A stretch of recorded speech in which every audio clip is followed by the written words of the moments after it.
Hey there everybody, welcome to St. Knifekill. Nico here, and I'm going to be talking to you guys about the changes coming in Forsaken that I'm most excited about, specifically the new subclass paths.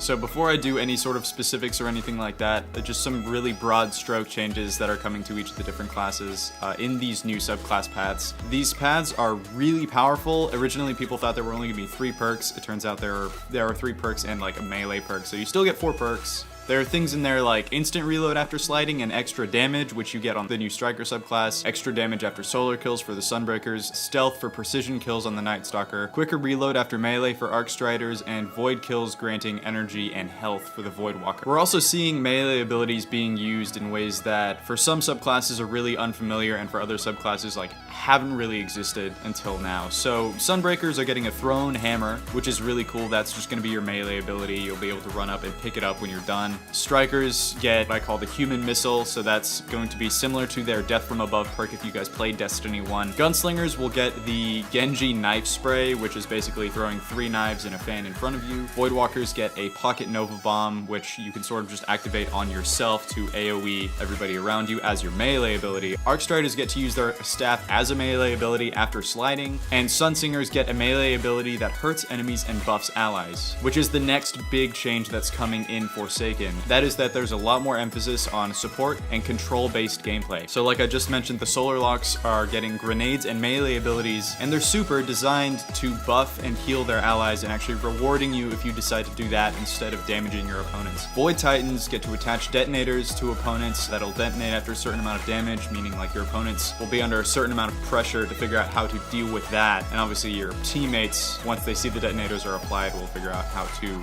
get those to detonate as well. And Arc Hunters now have a deflect with their super, and a lot of those changes have to do with the supers as well, which is what a lot of people are really stoked for. And luckily Bungie, it looks like, has delivered with a slew of new supers. Some of these are like outright new, like things that we're not really used to, like the new Sunbreaker super. Some of these are sort of just like a twist on an existing super, which is what the Arc Striders have. So real quick and dirty, I'm gonna go over the different supers for the different subclasses. So Sentinels will be getting something called the Banner Shield, which is, it's another one of those sort of reworks of an existing super.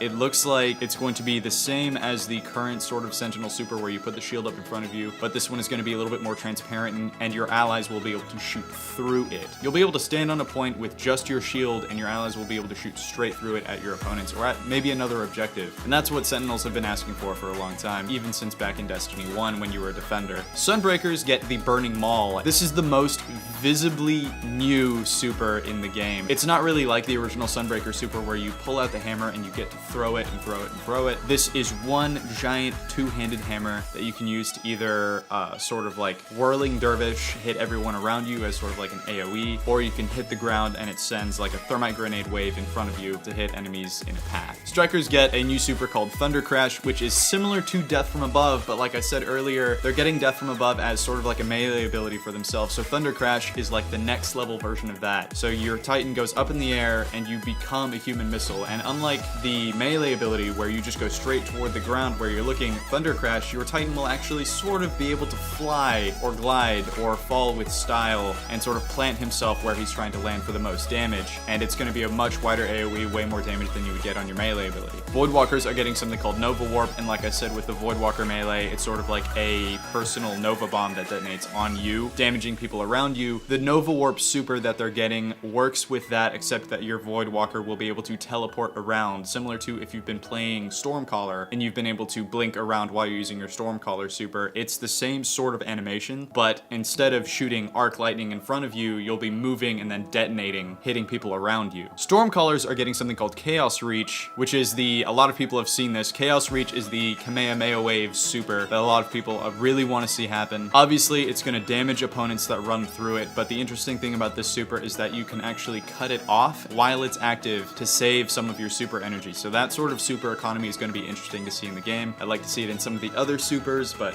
you know, we'll wait on that. Dawnblade is probably getting the most interesting new super in my opinion. They're getting something called Well of Radiance, and it sort of takes the idea of their class ability to its like highest level. Instead of having a rift that does one thing or another, the Well of Radiance is a giant rift. You take out your Dawnblade and you stick it in the ground, and it generates this giant rift around you that'll heal and buff your allies. The buff lasts for 30 seconds, which is sort of like in Destiny 1 if you played a Defender Titan or you played with a Defender Titan. You could run through the bubble to get different buffs depending on how their character was built. This is going to work the same way, except that you're not going to have a shield. Night Stalkers get a super called Spectral Blades, and this is the visual return of the Destiny 1 Arc Hunter super, where you got to pull out the blades and sort of go slashing at people, but this is more designed for stealth. So this is going to be popping up behind your enemies, hitting them, probably one or two shotting them, we'll see, with these void blades that you pull out instead of your bow. Gunslingers are getting a new super called Blade Barrage, which if you're familiar with Overwatch is similar to McCree's ultimate ability. Basically, all the enemies that you see in front of you, your character will lock onto them when you activate your super, and you will throw as many knives as there are enemies. The catch is, if you see only one enemy, the one knife that you throw will do more damage than if you saw 3 enemies, so it's diminishing returns. You're not going to one-shot an entire team with this super, at least I don't think so. Finally, Arc Striders are getting something called Whirling Guard. It's